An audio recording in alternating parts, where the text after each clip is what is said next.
আরো জোরে কন।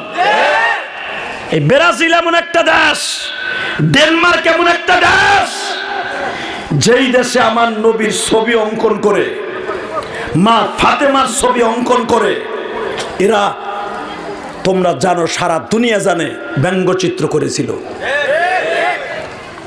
তোকে পাও দুইটা দর্শী যুবক, যেই ব্যঙ্গচিত্র করছিল ব্রাজিল তাদের পক্ষে কথা বলেছে, বিপক্ষে না।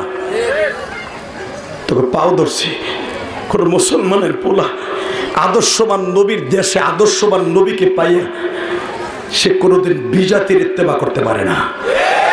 আমার বাংলাদেশের পতাকা তুই উড়া, হাজারটা উড়া, আমরা খুশি, কিন্তু বিজাতির পতাকা উড়াইয়া তাদের ভালোবাসা দেখাইয়া প্রকাশ করিস না ইউটিউবে যে আমরা বাঙালিরা আর্জেন্টিনার পাগল। তোমরা আর্জেন্টিনার পাগল না, তোমরা যদি পাগল হও সৌদি আরবের পাগল হইতে হবে। কথা বলে কেন? শুধু দীপ্তকান্ড আওয়াজ দাও, যেই দেশের বেঈমানগুলা নবীর ব্রহ্মসূত্র সমর্থন করে